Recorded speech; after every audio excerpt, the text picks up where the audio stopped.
Hi, everyone. Welcome in. Welcome in. Today is Growing Garlic Day. So we have a lot of good stuff. And we're so happy to be here with you. Hope you guys all had a good day. Yeah. Hello, everybody. Thank you for coming in, So let's see hanging out who's with us. let's see who's in the chat. We got On Bias is here. Camp Patton Family Compound. We got Jajubi. Jajobi. Jajubi. Built on a Rock Homestead. Dragon Cat. It's the Marshmallow Man. I love that name. We have Jane Doe. We have Becoming a Green Stalker. Nothing like when you say Becoming a Green Stalker, then all of a sudden you got the Jane Doe, and it's the Marshmallow Man. It seems like we're telling like a movie or something like Ghostbusters or something. It's quite funny. Who else is here? We got Glitter World. Ooh, hello, Glitter World. We got Serena. Serena's sparkly here in your glitter world. Sparkles. We got Queen Mama's Hillbilly. Ooh. House with Anita. Hi, welcome in, Anita. So we got a lot of good stuff. We're going to give away some hot sauce today. We're also going to give some seeds away. So the hot sauce I'm giving away is from Puckerbutt. And we're going to make commercials with Migardner and Puckerbutt. We're still finishing things off with Puckerbutt's contract, but this is the sauce I'm giving today. Ooh. I dare you, stupid hot sauce. I dare you, stupid. Have this. And the seeds we're going to give away a little later is Genovese basil. We're going to give Purple of Sicily cauliflower, which is, look at that. Isn't that gorgeous? Yes. We got homemade pickles. Doesn't everybody want to make pickles? We got atomic red carrots. And we got Royal Burgundy bush bean. Yummy. And those are really cool to grow and very disease resistant, which is really cool. Let's see who just came in. We got, Greg Bryson's here. Welcome in, Greg. Welcome Hello. in. Thanks for coming in. So we have How many people got? We got 17 people watching. Make sure you tell all your friends, share us out, have them share us out on any social media platform you have. We would really appreciate it. So we have a segment today. It's going to be called Don't You Know, Don't You Know, Don't You Know? Don't you know? Don't you know? And it's done by Juliana, which is Juliana Merwin, as you guys know, is Juby. And we're gonna get better. She was in a very rush to do this, but she did an awesome job. So we're gonna share this out, and it's usually gonna be like a 5-minute segment. And I can't believe she did it. Because I think it was gonna be in a super, super rush. Well, it wasn't a super, super rush. But this is Juliana. Let's see what she has to say. And don't you know, don't you know, don't you know? Welcome to Did You Know with Grow Big TV. Did you know garlic has been used for over 4,000 years, dating all the way back to the time of ancient Mesopotamia? Did you know that ancient Egypt, they used garlic to embalm the dead? Did you know that in the medieval times in Europe, they used garlic to ward off evil spirits? Did you know that garlic was even used as a form of currency in the Middle Ages? Garlic is a natural pesticide and fungicide. You can use the whole plant, not just the bulb. With a few drops of dish soap and a little bit of water, goes a long way. Did you know that China produces 80% of the world's garlic? Did you know, grow big style, did you know that the largest bulb of garlic came from China in 2015 and it weighed in at just over 11 pounds? There you go. Did you know with garlic, Grow Big TV. Back to you, Joe and Corky. Oh, thank you, Ginger B. That was awesome. Over and out, Ginger B. Over and out. Over and out.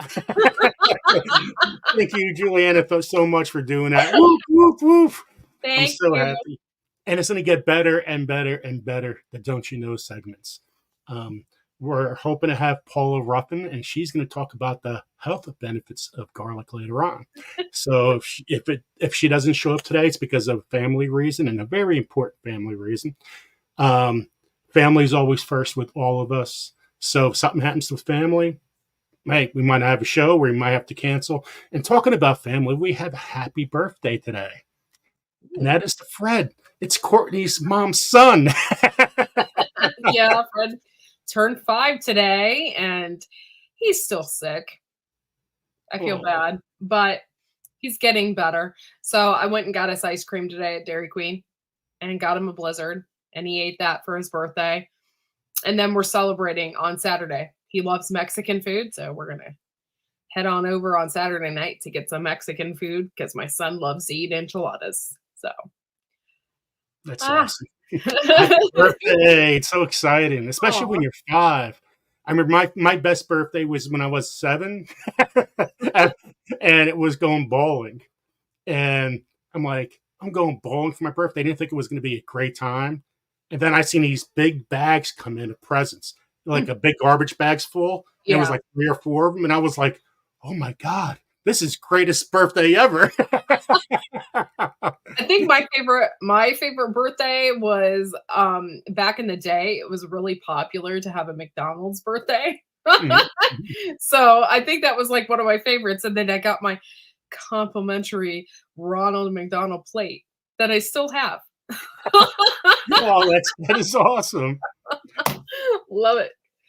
Isn't it amazing you remember that? It's like, I mean, I had my 50th birthday party, and that was amazing. But I still think my birthday at 7 at the bowling alley was the most shocking. Welcome in, Casings 55. Awesome. Thank you guys for coming. We really, I can't even talk. We really appreciate it, guys. So we're going to go over some of the vegetables we're going to give out today before we talk about our growing guides. So I'm going to bring up the seed packets. Here we go. Let me just scroll on up. So this is the Genovese basil. Now, everything we're talking about is from Migardner seeds during the whole time, well, forever on his channel. We're a huge supporter of Migardner seeds. Luke's been great to me. I know Luke for over a long, long time. Since he's going to be 30, so I think he was 18 when he first went online. I'm not exactly sure, but it's been a long, long, long time. And I'm a huge supporter of them. Great germination rates on his seeds. This is probably one of my favorites to grow. And I'll tell you why. One, it smells really good, and it's really good on pizzas and stuff like that. And I've grown many different types of basil. The lettuce leaf basil, the whole leaf basil, lemon basil. I've grown all of that. But honestly, this is the best one for me. And I grow it in bulk, and I dry it, and I have mason jars full of it. And I use it in pasta sauces on top of pizzas. It's seriously one of the best crops that I can grow. And this year I had a huge bumper crop because I thought I messed up. So I had a huge crop of it. And as long as you keep chopping it, I kind of think that you should cut it kind of like you do grass. You know, you don't pull it out. You just kind of chop it off at the top. As long as you keep doing that, your basil is going to grow all summer long. So I had a really great crop this year. It's one of my favorites. It smells so good. You know, it's a member of the mint family too. Yeah, yeah. And and you can't kill mint. No, you can't. Unfortunately, I have a ton of it in my bed out there, and I'm considering pulling it. I have a lot of that pineapple mint that was really popular. And I told myself this year, why did I plant that much? Because it's just going to take over my bed. But most things that come from the mint family are going to have a square stem. They don't have a round stem. And if you rub it on your hands, you can feel all 4 corners. So anything from the mint family is going to have a square stem. And on this pack of the Genovese basil, so it's from Italy. The variety has a powerful flavor and is ideal for making fresh pesto, like Courtney said. Large, consistent leaves are great for refreshing caprese salad too. It's easy to grow in containers, are used in cooking all year. Great for not only cooking gardens, but greenhouse and aquaponic grows as well. So also says start indoors 4 to 6 weeks before the last frost.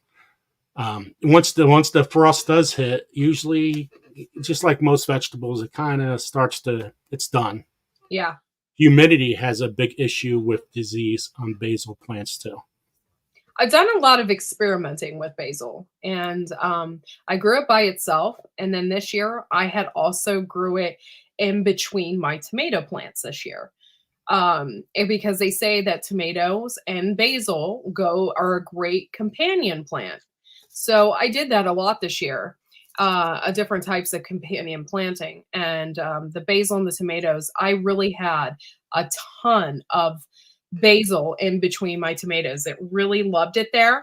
And I think it was partially because it got a little bit of shade. It got sunlight, but it it got the shade from the tomato plant, so it thrived. It did really well. Also, I did it in a grow bag. I Oh, did it in a grow bag and also grew garlic in a soil bag, just a regular thing of soil. And I've been doing a video on that every single year. And just make sure you don't put it directly in the sun because when you have a grow bag, the soil is only 2 or 3 inches. yeah. So if you put it directly in the sun, it's not going to grow well. But if you could put it in partial sun or have it like sun in the morning, then 2 or 3 o'clock when it's hottest days, that make sure it's shade. Then that's the best. And you put in a whole grow bag, you can put 12 plants of basil, and boom, put it on a table, and you don't have to bend. It's right there for you. Grows really, really well. And somebody asked in the side chat if they could grow their mint in the full shade. I would say you can, but it probably won't thrive near as well. I would plant it in a place that's partial sun. It needs a little bit of sun to grow. I do have a lot of it planted in my food forest, and it does look really straggly. It doesn't look as healthy, and I think it's because it's not getting the sun that it needs. Um, but yeah, I would say partial shade. And on Luke's packet right here, you can notice on the side it says container friendly, full sun, 4 weeks, promotes new growth. Now, I know you guys can't see this too well, but it says when to harvest until after foliage fills in after your first pinching. Pinch the tops of the stems above the new growth intersection. Pruning and pinching your plant will promote more growth, creating a beautiful bushy plant. Make sure to harvest extra for off season by either dehydrating it, freezing it, or ice cubes and add it to oils. Yeah. Yeah, you can do that. And I've done the ice cube thing as well. To be quite honest, I didn't like any of those options unless I was dehydrating it. So I thought the dehydrator for me was the best bet, um, and it was quick, it was easy. So I thought that was the best bet. Though I have froze in oil or put it in oil in the ice cube. I've done that before, Mhm. and it just didn't work out near as much as well as I would have liked it to. Dehydrating it's so easy too. Yeah. It's so easy to dehydrate. Just you could just put it in an oven. Some people even put it in a microwave, which I don't recommend. But if it works, it works. You You got some have to be really dehydrated careful basil. with herbs specifically because once they get over a certain temperature in the dehydrator, you won't get any flavor. It zaps everything. It sucks it right out. Your best way to dehydrate something is probably hanging it. But for me, I don't have a place I can just hang my herbs without something or somebody getting into it or hitting it with their head so a lot of people have beautiful places they can hang their herbs and I don't have that option. So I just make sure that my dehydrator, I have Excalibur 9 tray dehydrator, and I make sure that it's on a really low setting, and I dehydrate that way. But you can do it however you like, but that is the option that goes best for me. So welcome in, built on a rock homestead, corner clubhouse cobalt, Ted Pottle, Mike 2%, Mike's chaotic gardening. Welcome in, guys. Thank you so much for coming. Mike's Chaotic Gardening. Yes, that is such a great option as well. And I've done that a lot. I have sandwich bags like you would pack like your lunch in. And I have feverfew in the garden. And I would pick those buds off and then I would just put them in that sandwich bag. And I just hung it on the refrigerator. And so they got to hang. So yeah, bags, any type a grocery bag or something like that. It has to be paper. Those work as well. Those work good. So our next seed we're going to give out is the Purple of Sicily cauliflower. Now that looks blue right there. It's not blue. It's just about just the way it went on print. But Purple of Sicily cauliflower, fascinating, easy to grow vegetable. That was such a cheesy joke. Thank you. I needed that in my life. Sorry. Oh, I missed it. She said, which herb would you grow if you wanted to add more hours or minutes to your day? Oh, that's funny. That's great. I love it. Thanks. And so Purple of Sicily cauliflower, it was in used local cuisine in the second century. It's milder and it's a little sweeter than white types. I find I had grown this year and I absolutely loved it. I had a great cauliflower harvest, and especially the purple kind. Nice. Have you ever grown this, Cortney? I have grown cauliflower, and I believe the purple variety was one of the first ones that I grew, and I didn't do so well at it. Oh. So with this packet, this Italian heirloom is a striking addition to any garden, bright purple in color with large 2 to 3 pound heads. Once cooked, the purple heads will turn green. Got to remember that part, guys. Just like stream beans, they turn. This variety is loaded with vitamins and minerals, which give it a sweet, delicate flavor, naturally insect repellent. So a lot of people have a lot of insects in your cauliflower. Well, this is the one you want if you have a lot more insects. Yeah. And that's the same with most purple, anything that's purple, especially purple cabbage. The bugs just don't like it. I don't know if it's because it's stronger, and it seems to be. And actually, purple cabbage doesn't bother me at all. I love it.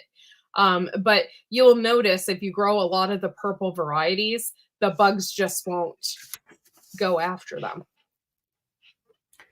Let's see what else it says in a packet here. So same thing, 4 to 6 weeks before last frost. Direct sow early spring after frost or midsummer. Days to germinate, 8 to 10. So you got to keep at it. Don't expect it to pop up like a tomato after 2 or 3 days. A lot of my tomatoes germinate like that. Germination rate, there's your temperatures. Days maturity, 90. So it's a longer vegetable. So you really want to get it started a little early. Let's see. The plant size, usually 18 inches tall, 12 inches wide. Plant spacing, you want to plant between 18 inches. I still want to grow this. I want to see if I can actually get it to grow, because that sounds really good. I love cauliflower. I'm not one of those people that when I cook it, like, I like to have a crunch. I'm one of those people that cook the crap out of it. I like it mushy, add a piece of cheese on it. That's me. I love it. It is so good. I cook my broccoli like that too. So where it says harvest, it says heads are ready to harvest approximately 7 to 12 days after blanching begins. Harvest before the dense florets spread out. So you want it compact. So that's important to know. Okay, our next seed we're giving out. Homemade pickles. Yummy. So this is more of the southern type of cucumber you want to grow. This is grows really well in the south. But you could also grow up north. I definitely did. You had I got a large harvest. They come one after another. Just make sure you get enough spacing in between. That's very important. It's very vigorous, and it's resistance to a lot of diseases, which is very important to know. Yeah. So you could just say anything you want, Cortney, anytime it launch me in, it's all good. Oh, I'm so used to being by myself. I'm like, okay, just okay. Stop talking. So this says this compact variety is excellent for pickling, either small or full grown. A tender variety with thin skin. So that's very important. You don't want a thick skinned cucumber. Mike's chaotic gardening said he had way too many pickles. Oh man, I was eating so many cucumbers this year. Like I was having like 3 a day. Like I could not eat as it was coming in. I could not eat it fast enough. Like it was crazy this year. Oh, and they're so good. It's like one of my favorite vegetables. It's crazy. So with here it says to start indoors 3 to 4 weeks before last frost. I like the direct sow cucumbers actually. How do you like to start your cucumbers? I like to direct sow them. A lot of people don't know this, but they have really temperamental roots. So your best bet is to direct sow.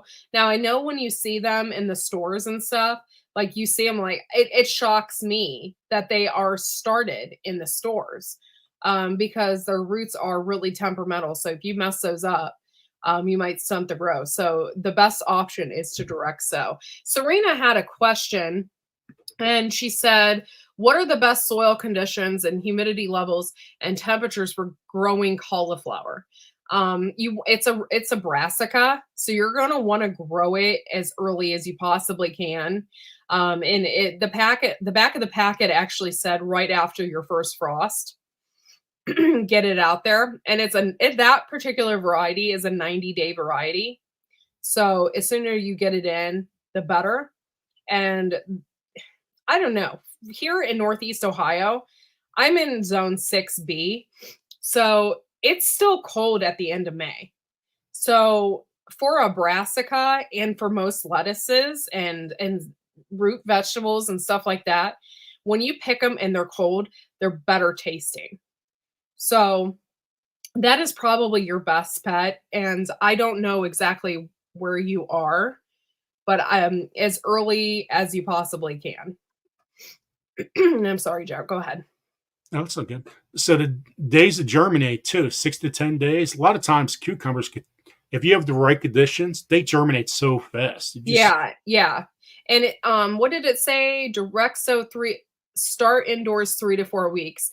I would actually start a little less than that, just for the fact, like if you use like growing heat pads, or if you have, like for me, I have like a whole grow station in my basement and they germinate super fast.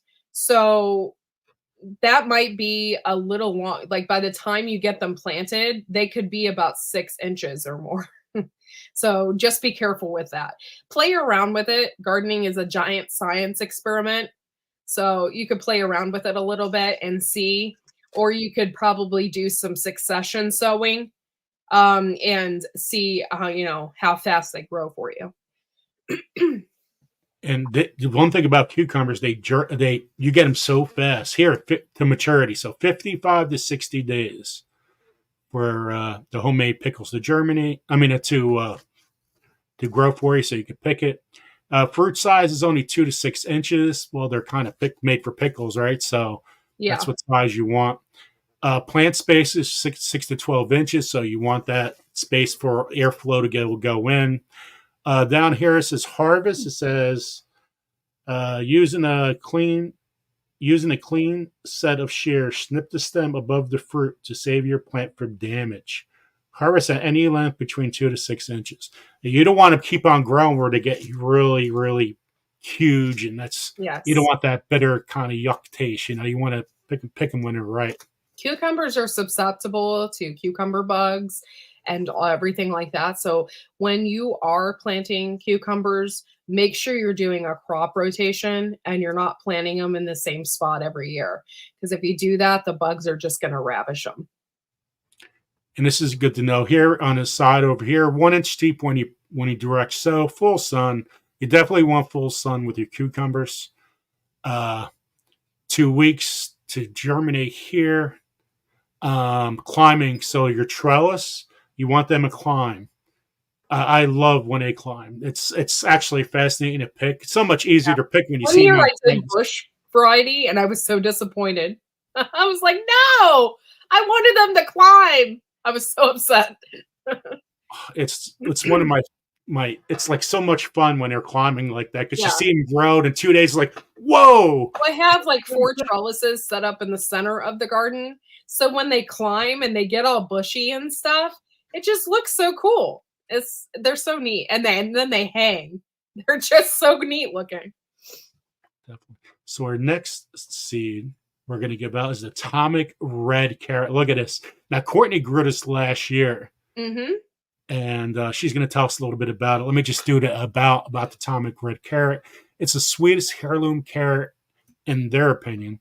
Starting out as a soft coral shade, it turns deep red. It is filled with antioxidants and sweetens in cold weather. That's very important right there. When it sweetens when you want it the most is that Yeah, cool, and cold that's weather. the same with any root vegetable or brassicas, lettuces. They all are sweeter and better in cooler weather. And a lot of people, they'll plant lettuce, for instance, and then it gets really hot. Like, if I planted lettuce on May 30th, by the time June 12th ran around, it would be sprouted and it would have seeds and it would taste like bitter. So you want to start probably lettuces and stuff like that in April and early and the cooler weather because it tastes so much better. And this is pretty cool because I didn't think I never grew the Atomic Red, but it gets 8 to 10 inches long.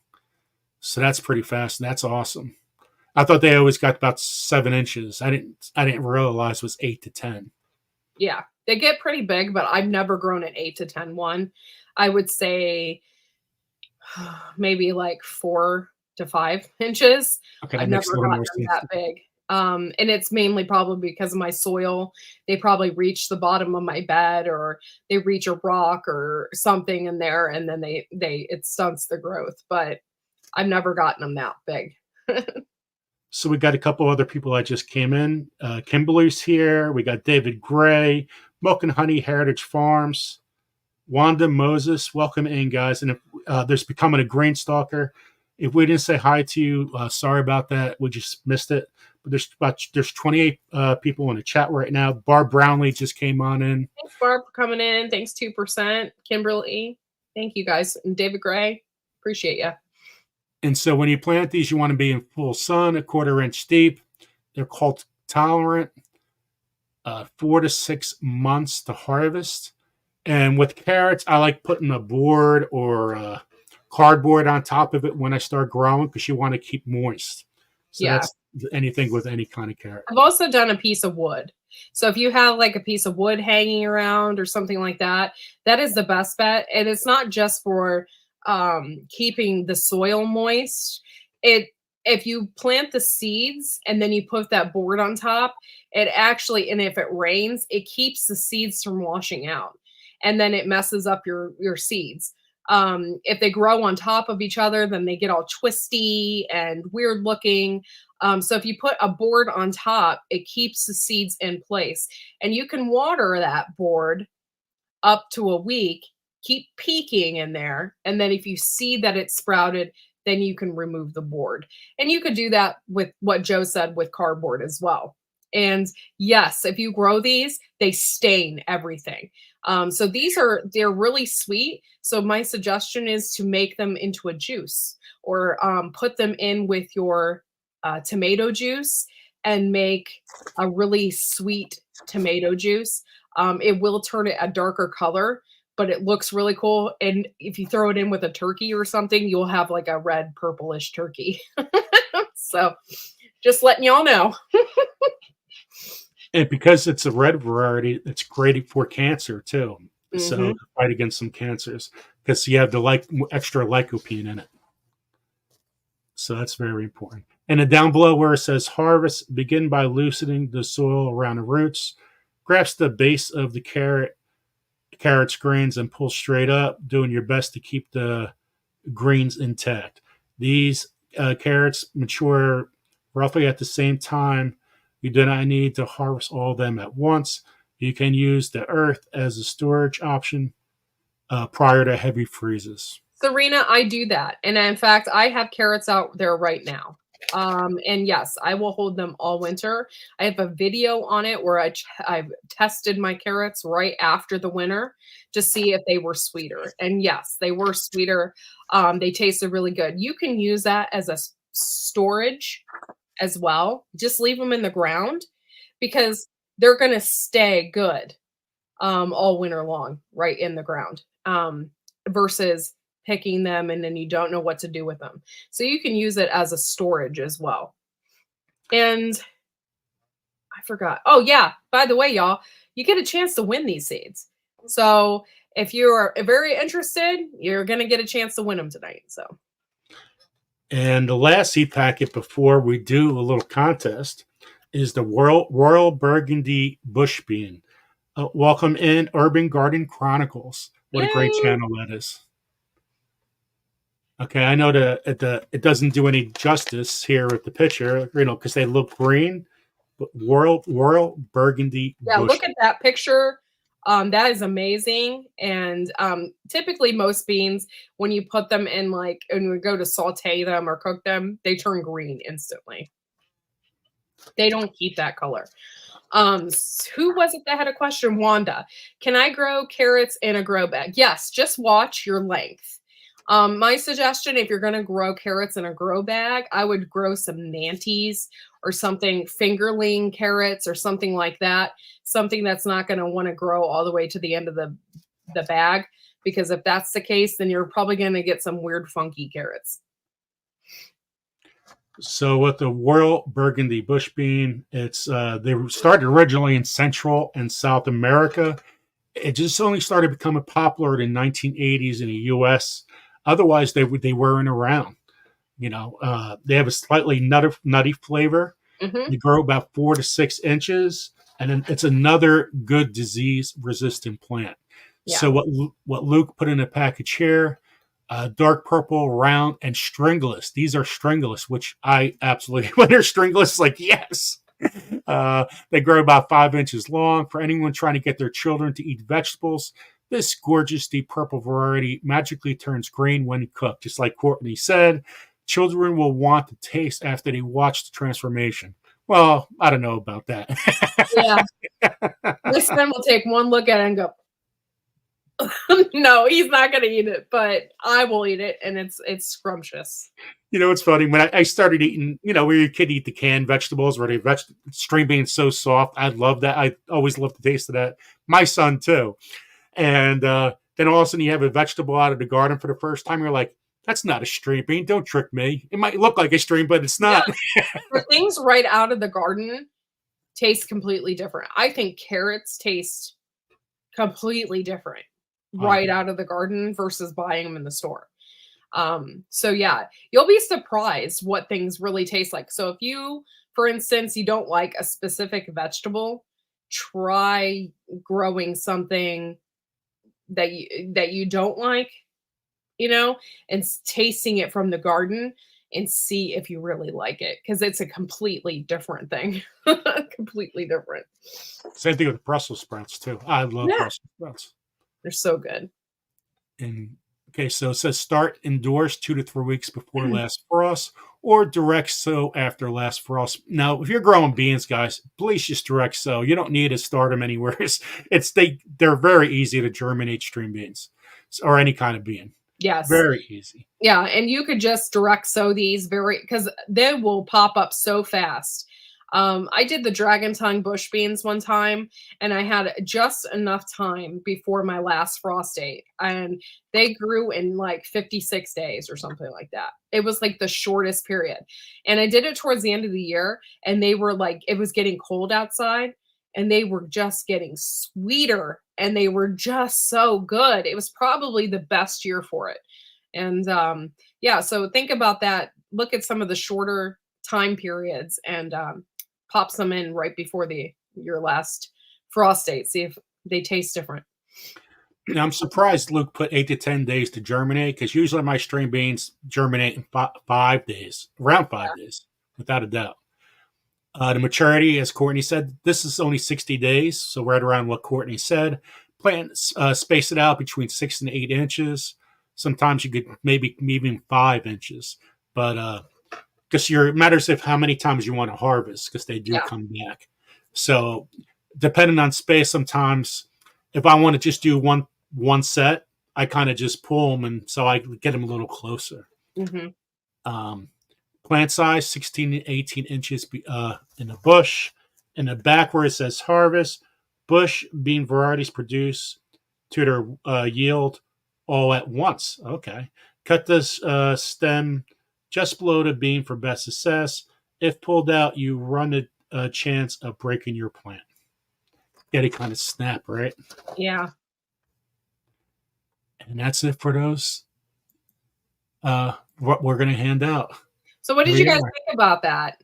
I hope you enjoyed the information on the back and some of the tips that we can give. Let us know if you liked that, because that is something that we're going to be doing a lot of. Yeah, a lot of people never go over a seed packet. Here's your seeds. This is what they do. To us, Luke puts so much information on a seed, and we could just put extra value into each packet. So we got a thumbs up from Corner Clubhouse Cobalt. Hey, Stevie, thanks for coming in. Welcome in, Hugo Homestead. And somebody else just came in too. I missed it. Connie Davidson, welcome in. Yeah, we really want to go over these seed packets. It's definitely a good way to give these out, so you know what you're growing in depth. So what we're gonna do is a little trivia for each packet. Oh boy! So we're gonna go to some trivia and see what you guys know. So there we go. Okay, so we got to hurry up and do this. So we're going to screw it up. Now, Courtney, I do not see the winner here. Okay, so the first winner is going to win the Royal Burgundy Bush Bean. Okay, so what is how it works? First winner who guesses it wins. Pretty simple. Okay, so what is the most poisonous plant in the world? Oh boy! Who's going to get it? It's going to win a Royal Burgundy. I see one already. Yep. Castor bean plant. Connie Davison, you are a winner. Wow, that was awesome. Thanks. Make sure you write her name down. Yeah, thank you. That was awesome. Yeah, castor beans are very, very poisonous. So when you guys win, please email me. Jane Doe is going to post my email, and we're just going to use that for today, but it's going to gradually change to Grow Big email. Just for now, just use Garden State Gardener because I have a lot of stuff to give out. It just makes it easier to send out. Okay, it's first winner gets the seed packet. So we're going to Atomic Red Carrot. Oh, let's hope you get them. They're yummy, yummy, yummy, yummy. Okay, here we go. Ready? On your mark, set. Here's the question. Who created the world's hottest pepper in the world?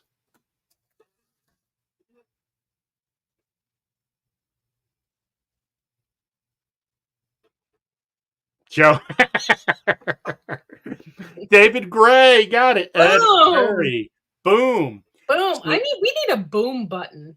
We definitely need some sound. Yeah. Boom. So, and that's Puckerbutt, guys. That's awesome. From the hot sauces. So that's who we're partnered with, the guy who created the hottest pepper. And he had the Carolina Reaper, but now he has the Pepper X. Yeah, Pepper X just came out too. Bum, bum, bum. That's right, Hugo Homestead. Boom! Boom! Okay, the next winner is going to win the homemade pickles. Homemade pickles. Just make sure when you email me, thank you, Jane Doe, tell me exactly what you want. That helps me out tremendously. Okay, here is for the homemade pickles. Here it comes. Here it comes. Well, I don't know if you guys can see that. What is the world's mostly widely cultivated fruit?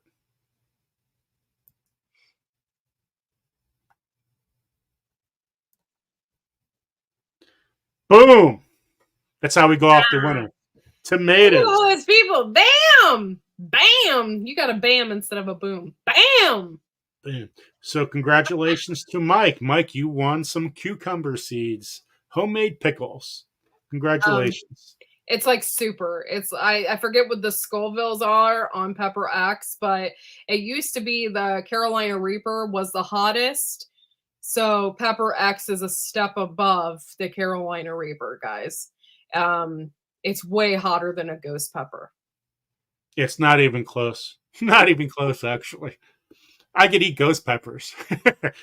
Pepper X, no way. That's pretty potent. That's Unless really you're potent. Matt from Operation Capsaicin, and then you just, pop them in your mouth like candy. Thank you guys, everyone, for coming. And you guys, when you guys can, please share this out. I really appreciate it. 29 in the chat now. Thank you. Boom. Okay, next is the Purple of Sicily cauliflower. Guys, this is a great cauliflower. You guys can really grow this, and it's more disease resistant, what you want, and more bug resistant, insect resistant. So this is awesome. Connie, thank you so much for your email. I appreciate that. So we're going to do this every Thursday, guys, except for if it's Christmas or holiday, we got to take off. So family's always first. Welcome in, Rebel Canners. So what's up, Purple of Sicily cauliflower. Here comes the question. Who's gonna get it first? Hey, Howie. Welcome in, Howie. Okay, what plant can grow in the harshest conditions, including the Arctic and Antarctica?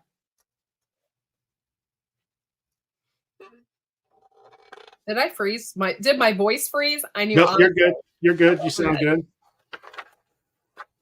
Oh my gosh, they're rolling in. Rolling. I don't know if they're going to get this one. We'll see. Do you have the answer? You got it right? Okay. No. Oh, okay. I had to look it up. I don't even know. I did not know the answer to my own question. Nope, nobody has it yet. Somebody's a little close. Happy Mac got it. Happy Mac. Here it is. Moss. Boom. If I did miss something, guys, just let me know, but I don't see it. Yeah, Happy Mac. Very close, but Happy Mac, please email me. Congratulations. Okay, our last one is the Genovese basil for seeds. And then we got hot sauce. Okay, so congratulations. Congratulations. That was awesome. Happy Mac. Congratulations. Okay, here comes the question. Here we go.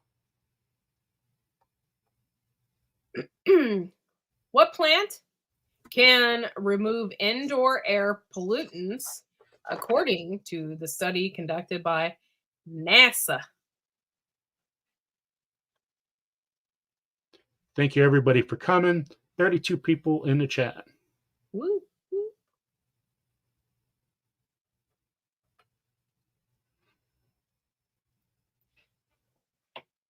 Nope, you guys are close, though. Yeah, you're very close. Milk and Honey Heritage Farms, congratulations. It's the spider plant. Boom! Boom! Boom! I love that. We definitely got to get a sound effect with that. We definitely got to work this out. And guys, every time we do this each week, it's going to get better and better. We'll have sound effects and things to it. This channel's only going to grow for the better. We've just got to learn off each other and how to get these linguistics together. So, boom! Okay, the next winner is winner of hot sauce. This is from Puckerbutt. So this is our second sponsor. So, and hopefully that gets finalized tomorrow. I believe the meeting is. So anyway, I'm a huge supporter of Puckerbutt. Ed Curry sent some stuff to Joey when he was sick. Got him a T-shirt and everything. So Ed Curry means a lot to me. So thank you for all your help, Ed, if you're watching this. Well, we're going to give I Dare You Stupid Hot Sauce. I Dare You Stupid Hot Sauce. So if you don't want it, you want to give it, if you guess the question, you want to give it to somebody in the chat, you're more than welcome. Okay, here it comes. Here it comes. Okay. What is the largest fruit that grows on a tree? Come on, y'all. You know this one. Boom! Boom. Urban. Boom! Boom. Urban Garden Chronicles. You got it. You got it. That's right. Awesome. Congratulations, guys. Boom. I hope you guys Thanks, like Happy that. Matt. Do Happy you Matt guys did it. do you guys like that better in a wheel and other ways to win? Let us know in the chat. Guess it's something we can all learn a little bit and have a little enjoyment, and it's fun learning about little things. So let us know in the chat if you guys like that segment. It's fun. That's what Huga said. I like the trivia. And we'll have some easy things for some people, and other things you have no clue. But we'll try to spread it out. And we might have more winners or more hot sauce or things like that. I'll just let you know with some hot sauces that we will give away in the near future. This is one. This is just regular pucker duck. I know this is not filmed, but we got. One second, let me get something pretty interesting because we got some brand new stuff in here. Hey, Paula, thanks for coming in. I don't know if you guys can see that. Chocolate cherry hot. It's a mild sauce, which is 3 flames there, but a brandied chocolate cherry hot sauce, which is pretty cool. Anyway, we got a lot of good stuff to give away during the year, during our future. We plan to go on radio in there, and hopefully in a year, just let you guys know. We have so many great plans, but we got to start from step 1. And that's where we're at right now. Step 1. We'll definitely grow together, and hope you guys could be together during a ride. Okay, let me see the next segment. So what time we got? Oh, we're 47 minutes in. So we're going to go over garlic. So let me just go over my stuff. So, do you want to play Jujubee's thing again? Definitely. For people that missed it. There we go. Boom. Yeah, buckle up, baby. Oh, this is our intro. So we're going to improve our intro. I got to do it to another one. Hold on, guys.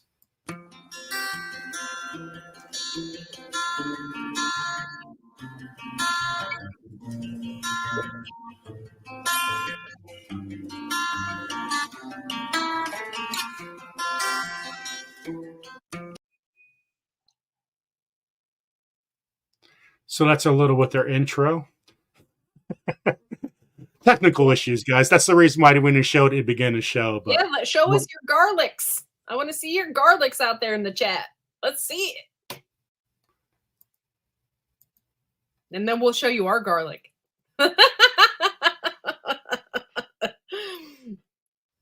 Dang, cell signal. Oh, I'm sorry. Way back to the time of ancient Mesopotamia. Hold on, guys. Did you know? With Grow Big. Could you guys see Juliana there? Okay. There we go. Welcome to Did You Know? With Grow Big TV. Did you know garlic has been used for over 4,000 years, dating all the way back to the time of ancient Mesopotamia? Did you know that ancient Egypt, they used garlic to embalm the dead? Did you know that in the medieval times in Europe, they used garlic to ward off evil spirits? Did you know that garlic was even used as a form of currency in the Middle Ages? Garlic is a natural pesticide and fungicide. You can use the whole plant, not just the bulb. With a few drops of dish soap and a little bit of water, goes a long way. Did you know that China produces 80% of the world's garlic? Did you know, grow big style, did you know that the largest bulb of garlic came from China in 2015 and it weighed in at just over 11 pounds? I can't believe that. Did you know? With garlic, Grow Big TV. Back to you, Joe and Corky. Thanks, Jujubee. Thank you so much, Juliana. I appreciate that so much. And everything's going to get improved here, guys. And Juliana is amazing. She's been such a great supporter to Courtney and I, and we're so happy to have her on. Dr. Paula Ruffin is not going to be able to make it today, just to let you guys know, but she's going to have her five. She's going to have about 5-6 minutes somewhere around. She's going to have a segment each week too, and it's something related to the seed we're going over. So today's was supposed to be garlic. It just didn't work out, but it will in the future. And Dr. Paula Ruffin's amazing. Yeah. And just to let you guys know in a programming note, this Sunday, on Sunday Fun Day at Garden State Garden, I have a huge interview. And it's also going to be on this channel here on Grow Big TV. It's going to be on several outlets. I just got to find out if there's going to be an echo if I do 2 YouTube channels at the same time. There shouldn't be. StreamYard offers that, so there shouldn't be. So if there's not a problem, his interviews gets usually 500,000 to 1 million views. Nice. So if how that relates to us, we got to work it out. But generally over time, that's how important this interview is on Sunday Fun Day. So if you have something to do, please be there. Please share it out. It's going to be one of the most epic interviews we ever had. And I can't believe he's coming my channel, Dr. Ezelin. So, and once you guys see the guy's face, you'll know exactly who it is. Or just look it up, and he comes right on up. Wow. I got this is world famous. And he's coming, and you're going to be in a chat, and you guys can talk to him. So, which is pretty amazing. Okay. So we're going to show our growing guide. Now, I did this last night. Could be a couple spelling errors in between, but this is a growing guide. And when we get members and stuff, what you see here is nothing what you're going to get as a member, as a growing guide. Because what we expect to do is our growing guides will go out to all of our members. So so garlic growing guide. So I'll start off. So garlic seed size. You can get it from large or a little small. If you start getting your garlics and they're really small, please do not use them. You could use them in your own food. You want to use the bigger ones. The bigger ones have the bigger germination rate, the bigger it's just so much better the bigger the size of the garlic. Now you have the large jumbo, which is 3 inches and up. The medium's 2 to 3 inches, small 1 to 2 inches, and baby garlic's less than 1 inch. So, Court, I don't know if we want to go back and forth or chime on in. So that's up to you. Sorry, I had to cough. Okay, so there's different types of garlic. You have your hardneck garlic, which is better up north. It's better for your colder regions. It has better flavors. It produces a hard stalk called escape. And when you get those escapes, you want to get those. You don't want to just leave them on a plant. Mm-hmm. And then you have your soft neck garlic. Braidable stem stores better than a hard neck, and it's less cold hardy.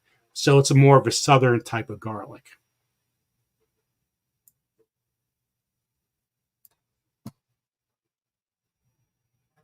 Okay, so when to plant. You want to plant them 4 to 6 weeks before the ground freezes. In northern states around mid-October. In southern states around December. That's so unless you're in Northeast Ohio and the ground right now is nowhere near frozen. We are, I don't even know how we're doing it, but we're probably going to be able to have a picnic for Thanksgiving the way the weather's going. So guys, just let you guys, I guess you don't want to plant them too early.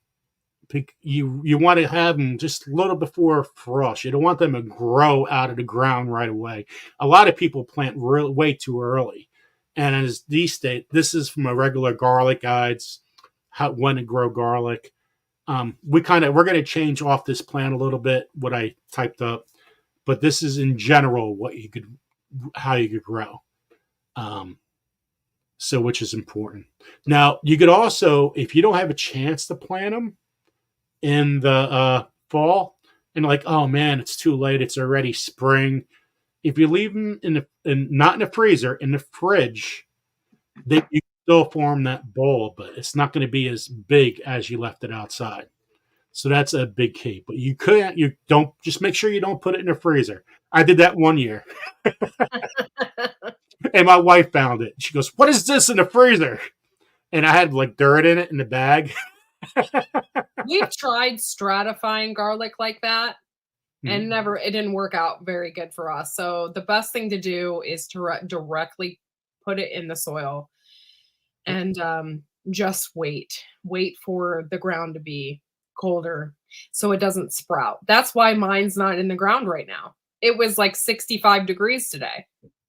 So I'm waiting for it to get a little bit colder and then I'm going to plant it. But obviously, I won't be picking it anytime early summer or anything like that. I'll probably be later in the summer or early fall before I actually pick it because it's going to be the weather's just weird this year. So, Yeah, and for me, I have a little time wise problem, but it's okay. I know I'm going to plant it late. I plan to do it within the next 2 weeks. And the thing is, I'm not going to. I don't want to show pictures of somebody else's work. So that's the reason why it's in this format right now. Otherwise, when we do the guides, it'll be all pictures to each guide. Now you got to remember, is planting worth it? Yeah, it's definitely worth it. Planting early helps the bulb size. yeah, and it's definitely worth it to plant your own anything. But you really have to watch with garlics and stuff like that. A lot of them come from overseas and their growing conditions a lot of times is not healthy. So you really have to watch. So your best bet is to plant your own. And if you follow these easy steps, you will have no problem growing garlic. So And here, like I said before, even though sprouts did back, even though sprouts did back at the tips in freezing weather, the roots become more vigorous, creating better spring growth. So you want those roots become vigorous. You want them to be healthy and grow. That's one of the reasons why I put straw on top. oh, thanks, Frank. Frank says, hello, love this. Cool. Show us your garlics, guys. Show us your garlics. I want to see them in the side chat. Thank you so much for coming, Frank. Thank you so much. Soil health tips. Now that's a big key. Now, if you just grow in the ground, you don't have the right soil, it's not going to grow. You're going to have little garlics, guys. So you got to make sure your soil, just like everything we grow, you love the soil, the plants will love you back. So this is our tips on soil health. Prepare your ground is necessary for big yields. After harvesting, so you harvest your stuff in July or in the summer, at the beginning of the summer, make sure you start your cover crops because most people do not start cover crops. Now, the key of growing big garlic is you want that soil to be like a little moist. You don't want it to be dry. And everybody's having those high temperatures, right? 90 degrees and all that kind of stuff. Well, when you do start your cover crops in that little section, it stays moist and all those micros and macros and everything starts to grow where you want to plant that garlic. Like buckwheat adds phosphorus. Mustard helps with insect control. Legumes add nitrogen. So when you add the cover crops where you're going to plant in garlic, you want the right stuff in right there for you to grow. Since garlic's a heavy feeder, it needs nitrogen, phosphorus, and sulfur, and a pH of 6.5 is best. A cover crop says, question mark says Terry Ferreira. Yeah, cover crops, they add, like he said, phosphorus, and legumes add nitrogen. All those cover crops can add that back into your soil. So if you depleted that over the summer because you grew a lot of things, your cover crops can let your bed rest, and they'll be better in the spring. You don't have to do it. You can add your own amendments to your bed, and you can buy those in the store. But if you can do a cover crop, you wouldn't. It's cheaper. It's way cheaper. A cover crop is like buckwheat A lot of farmers use winter wheat to put that in there over the winter. So that is a cover crop. Alfalfa, all those things. You get peas Clover. too. Yep, peas. Yep.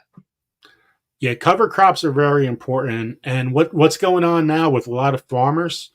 A lot of people are starting to use cover crops. It's the big thing right now.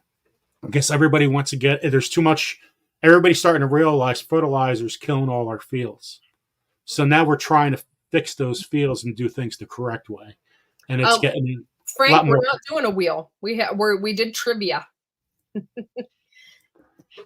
Yeah, a lot more people are starting to do cover crops, and you're going to see a lot of farmers do that. And it starts. Really It actually starts with the government with that, and the governments are really supporting farmers with cover crops. Well, I took a tour over the summer to a farm in Pennsylvania, and the government is starting to get more involved with the farmers and better ways to keep the soil from eroding. Where I was at in Lancaster, Pennsylvania, they were having a huge issue with runoffs and stuff going into the river. And so what they did is they added cover crops, and they didn't remove them. They planted along with the cover crops, and it kept everything together and totally stopped the runoff.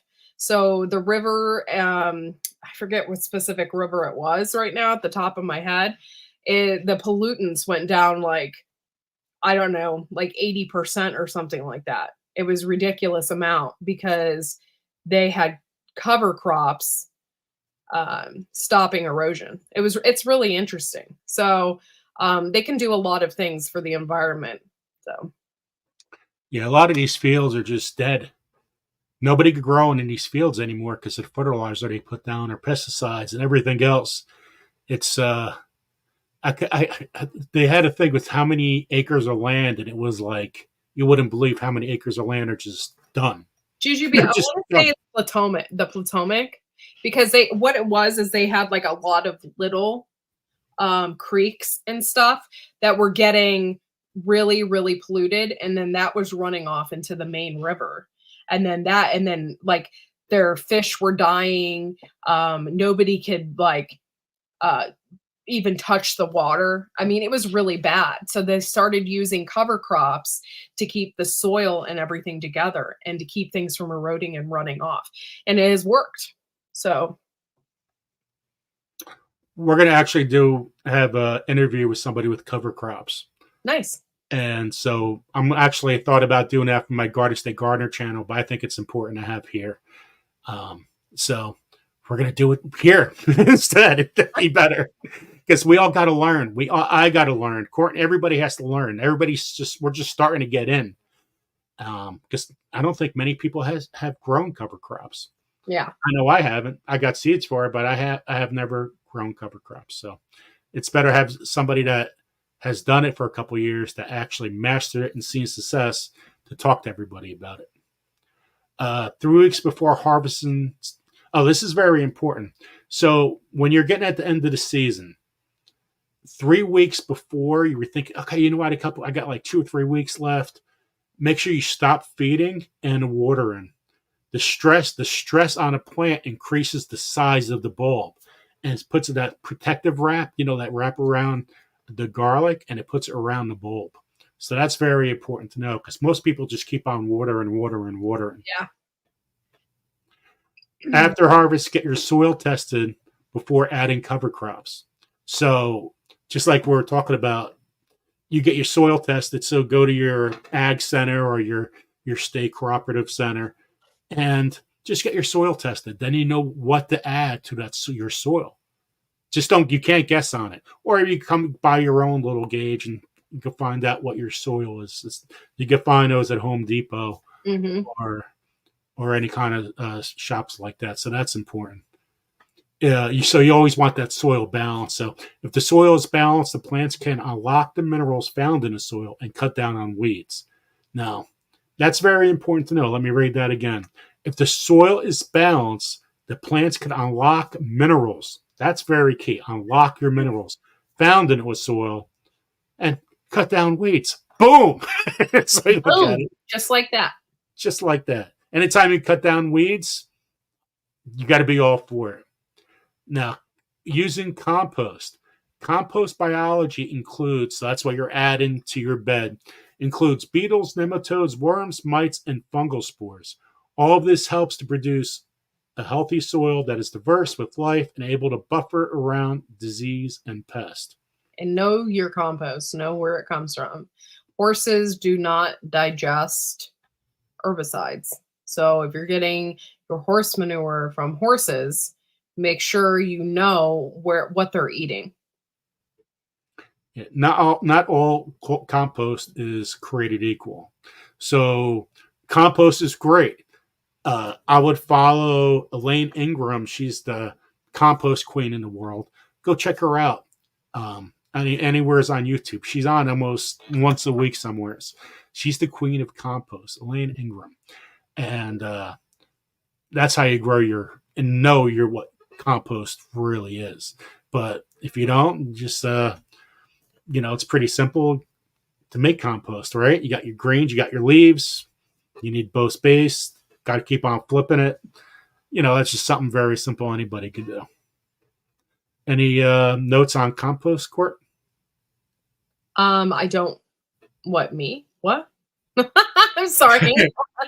I said, do you make your own compost? Yeah. But I don't really. I don't make it. My chickens do. So Yeah, what I do then is what we shovel out the chicken coop. I put it in a pile and I wait a year before I use it. So I don't really do anything to it. I don't add anything to it. If I do have trash or like not trash, but like banana peels and stuff like that, I usually throw them in the trash. I'm horrible at that. But if it's like something extra, my chickens eat it. But they're making compost. So I just don't really have a compost bin because I have a big pile of chicken poop. And if you guys use your green and grass, make sure you don't use it if you fertilize your grass or put anything down. Because that's directly going to go to the compost. And even though that will burn up a little bit, you still don't want any of that. You want to be. 1 year I did use straw. I didn't use hay. I used straw. And some people use straw, and that's great. I hated it. I had grass popping up all over my beds because of that straw. It was horrible. And I was constantly picking weeds. So it's up to you if you want to use it, but I didn't like it much. Yeah, just make sure you don't use hay because hay will reseed. Straw, it depends on where you get your straw from. Hey, King Poobah. So just make sure you don't use hay. If you go to any site that uses garlic, any of the masters out there, the garlic. I just received a tip on Uber. I just noticed it. I'm sorry. It's like, yeah, $20. Nice. Whoop. Just make sure you use straw. I mean, that's very, very important. Just because you want all those microbes, you want to stay at a little warmth inside. You don't want it all frozen down in the soil. And you don't want any kind of you want to hide the sun from your garlic. That's key. Here it is. I am the worst at collecting stuff for compost. You guys, I'm the worst at it. I always forget about it. I have one of those compost spinny things and I don't put anything in it because I'm the worst at it. And eggshells, nope. I always put them directly into the trash and my banana peels as well. And I'm horrible at it. So I'm not one to talk about compost because I suck at it. Serena had a question. Oh. And I didn't see it. She goes, did my question get answered? Uh-oh. I didn't see it. And welcome in King Booba. Welcome in, Dustin. So when you use hay, it chokes out the sunlight and it makes the nutrients stay in the ground. Now, for planting tips, I know I have 2 to 4 inches. I like more than 1 to 3 inches. Definitely not 4 because if you put it too deep, the garlic doesn't expand as big as you want. She asked if we could put captions on the video. Right now we're in the new stage for those videos.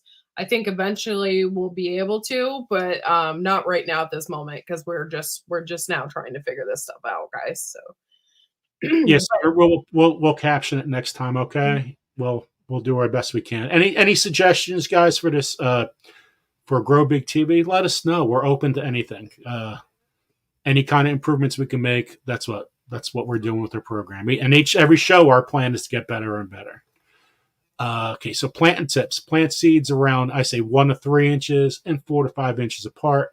Row should be about 15 to 18 inches apart. Be sure to water after planting to remove air voids in the soil. That is very key there. So be sure to water after planting to remove those air voids in the soil. After planting, we have put a straw around 2 to 3 inches. Garlic will take around 9 months to mature. When the ground freezes, the garlic roots start to get deeper into the soil. If you get weeds, pick them. Don't let them keep on going.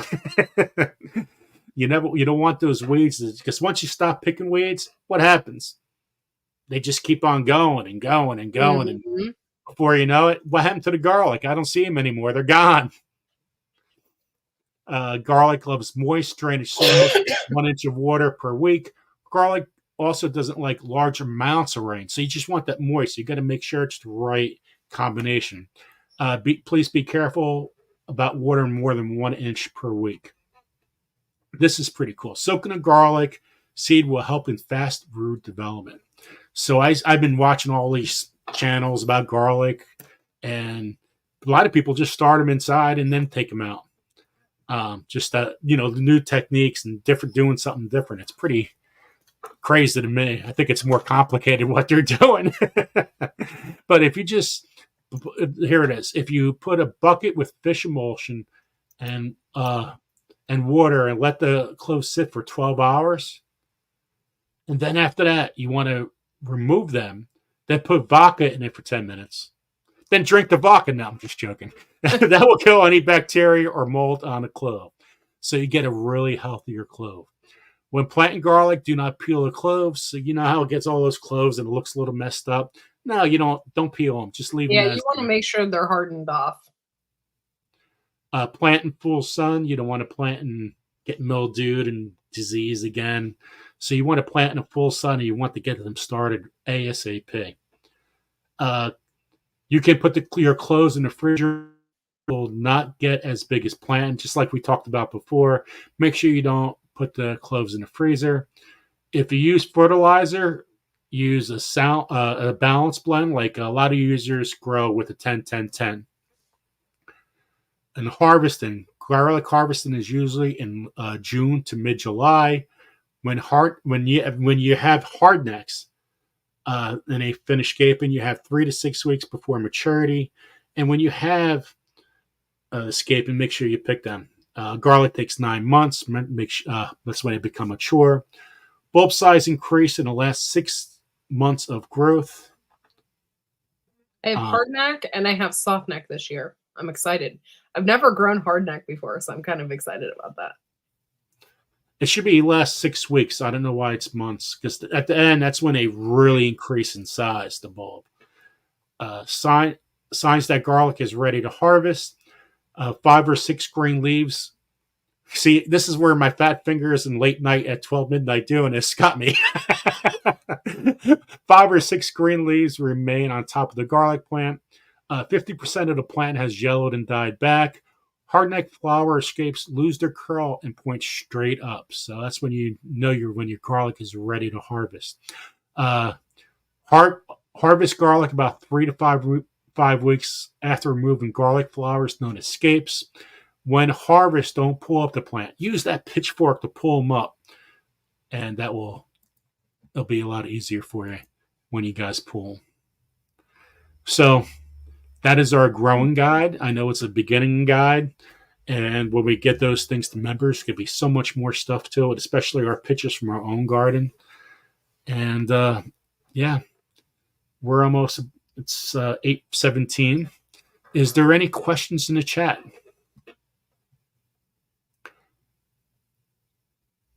And happy birthday to Fred. Yay! So happy birthday. That's awesome. How old do you say Fred is? He's 5. 5. Awesome. So David Gray says, I find hardnecks easier to grow. Yes, hardnecks are definitely easier to grow, especially when you were up north. They just seem to sprout very. It's just a lot easier from from the whole harvest. Yeah. What does it say? I'm sorry, I can't read that question for some reason. Is it good for the garlic plant to pick the scapes?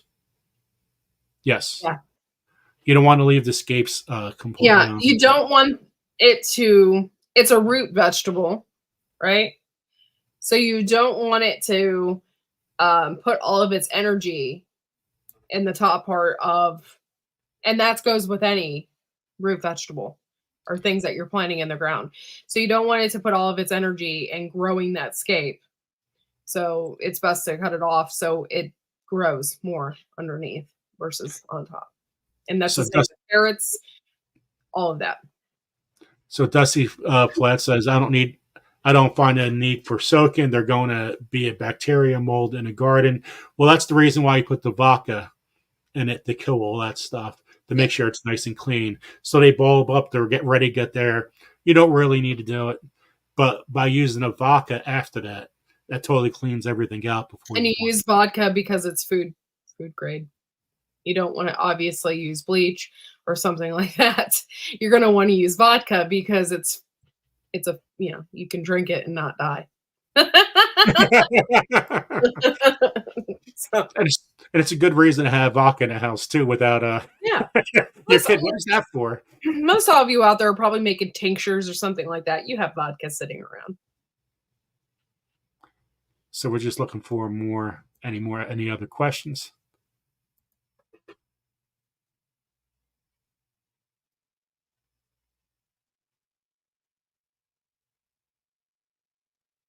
Why would I have a problem with mold or bacteria? I don't get it. Can you explain that, Joe? Because I don't know how to explain it without sounding stupid. Well, a lot of garlic, because it's been laying around, you could get mold and stuff inside. Yeah. So you'll get like a lot of times, like if you have it sitting around, you'll get like this black stuff on the outside of it. And if you soak it first, you rid all of that bacteria and crap off of there. Yeah, you don't want to put something that's, if you see garlic and it's nasty, you look it's a little black here. You don't want that stuff. You don't want to put it in your garden. You usually get 8 to 12 garlics out of a bulb.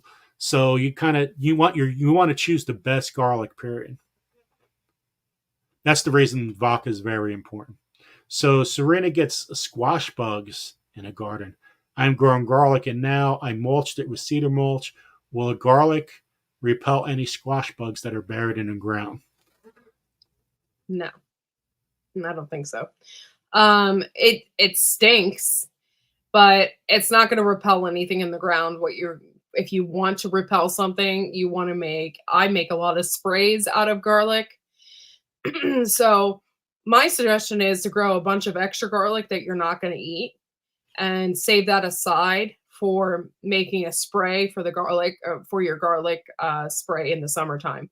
So I'll put a bunch of garlic in a sprayer. My husband yells at me because it stinks like hell. And I spray it on everything and it repels bugs like you wouldn't believe. I've used a lot of different methods. I've tried peppermint oil as well to remove bugs.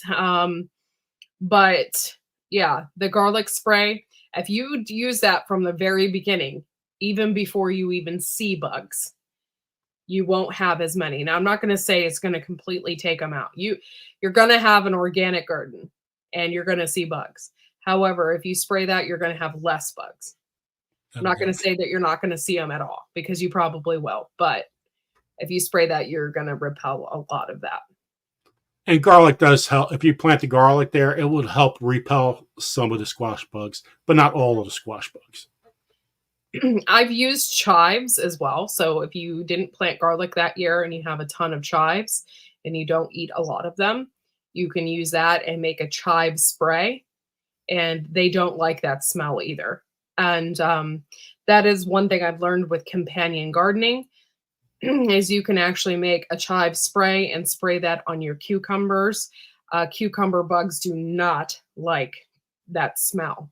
So that is one thing that you can use as well. And I have used that in the past and it has worked. So squash plant, then garlic, then squash will stop the squash bugs. So a lot of the stuff with those bugs, it's kind of, they're always in the garden.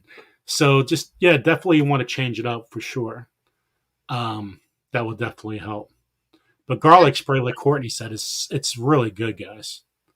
And using cayenne pepper too. mm-hmm. That helps out. Cayenne pepper, I've used a lot of it to keep squirrels and stuff from eating my seeds. It really works for some reason. I was direct sowing sunflower seeds, and I wasn't getting any to grow because squirrels were going there and picking up all my sunflowers and eating them. I've used cayenne pepper on all of my peas to keep the crows out of the garden. So it does work, or you don't even have to use cayenne. You can use Pepper X. If you're growing Pepper X in your garden, you can use that. Just make sure your kids don't touch that because it's like it is a pepper spray. Then you're making a pepper spray. But yeah, you can use that on your garden as well, and that will keep things away. For the most part, I don't think it will keep squash bugs away because I don't think they care. I think they're just going to eat whatever. Also, I can't think of it right now. What did I use this summer? It's that clay. Oh my God, I just totally forgot. That clay I is the forgot the best. name of it. God, my brain. I forgot. There's a clay that you can buy, and I'm sure I will think of it here in a minute. And you mix it with water, and you use a garden sprayer, and you can spray it on everything, and it will keep the bugs down as well. And I had a huge surround. Thank you, Dusty Flats. Surround. I have it right behind me too, actually. I couldn't think of it. So I used that this summer because I had a huge bug infestations, particularly on my cucumbers. And I sprayed that all over my cucumbers and it worked. You can also use surrounds when you're hardening off your plants. Like say, for instance, you started a bunch of stuff and you just planted it to keep it from being sunburned. You can spray that surround on them from the very beginning. And it's good stuff. And if you can find it, I highly suggest using it. Yeah, you could just order it online. Order it now though, because they go out pretty fast. It's a clay, so the insects. It's like the insects come to the clay, and they taste it. And they're like, "Oh, this is disgusting. I don't want to be here," so they leave. So that's what pretty much what surround does. So Dusty Flat said, "I have a problem with. Why would I have a problem with mold or bacteria? Well, that's just because some of the garlic just left out there. So you want to make sure it's put right in the right spots, but just don't trust everything you buy. That's all. Mm-hmm. Don't plant something that looks diseased. And be careful buying from greenhouses too. Make sure you're inspecting those plants because I have bought some tomatoes from a local greenhouse, and they came with worms and different stuff like that. So just be careful. Your best bet is to try, if you can, to try and grow it yourself and start it yourself. That way you know what's in it. So what is supposed to cover garlic? So when the leaves start sprouting out, straw. That's basically for me. Yeah. A lot of straw. I've used straw in the past. You're just going to have weeds. And there's really no point. You're just going to have weeds. It happens all the time in the garden. So if you use straw, you're going to have weeds, and straw is the best thing to cover your garlic. It insulates it, and it works out really well. So Dusty Flat said he answered his own kind of question here. I would say if garlic has mold, it's not properly cured or stored. Correct.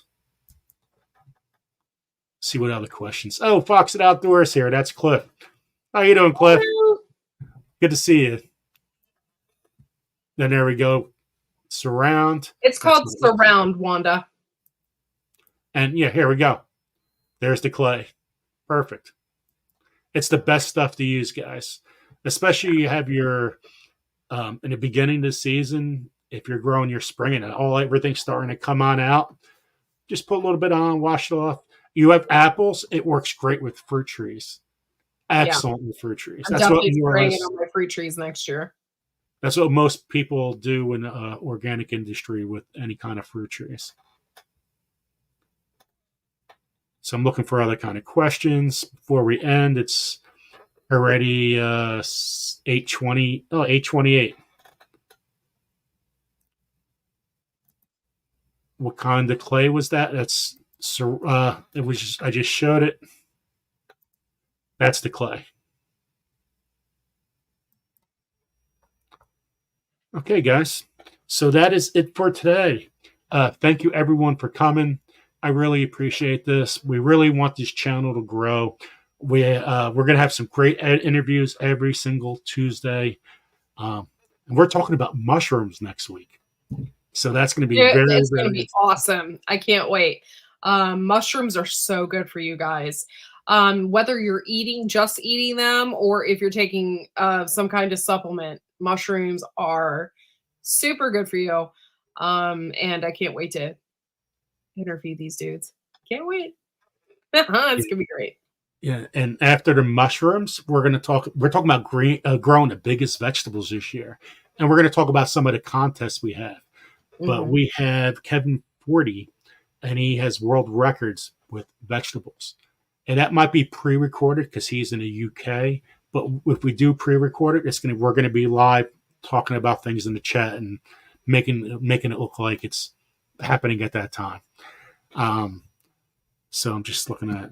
Mushrooms are nasty. I agree. I do not like eating them. However, there are specific types of mushrooms that are really good for your health. They're good for your gut. They're good for your brain, and good for sugar. If you have sugar, there's all different types of mushrooms out there, and different types of supplements. So I have a greenhouse, and I need to know the best way to cure garlic and the best temperature for storing it. Okay, so in a greenhouse, if you're hanging it, I highly suggest not hanging it in a greenhouse. Why? Because it gets really hot in there and it gets kind of humid in there. So that just says I'm going to grow a bunch of bacteria on my garlic. So you want to do it in a cooler place, far from the sun. And if you're storing it, like a basement is best. You want to store it like in a really cool, dark area. And you want some ventilation going on too. You don't want to live in, being stagnant. No chance for that bacteria and stuff to be in it. Yeah. And so our Thursdays is going to be like today. And yeah, I hope you guys had fun with that. And you guys have any suggestions to make this better, we're all for it. And we'll definitely get better for ourselves because we critique ourselves. We get to critique ourselves for hours. Say, how can we do this better? So today was a lot of fun. I think it worked out really, really well for our first time. And I'll make sure I get these seeds sent out. They'll be sent out this weekend, and the hot sauce. And thank you guys so much. I really appreciate it. And share this out. Let's see how many people we get on a replay. So yay! Yeah, share it out and yeah, I'm curious to see how many people will get to. So, and I hope to see you guys on Sunday Fun Day on Garden State Gardener. Epic Live, guys. Epic Lives. You can watch it on this channel or Garden State Gardener. And there's going to be on Twitter, on LinkedIn. There's a whole bunch of other ways you can watch it. So, anyway, hold on one second. Karina had one last question, and I want to make sure we answer it. She doesn't have a basement. I have above ground tornado shelter, but no basement. Will that work for storing garlic? As long as it doesn't get super hot in there. Your best bet is to do it in a really cool spot.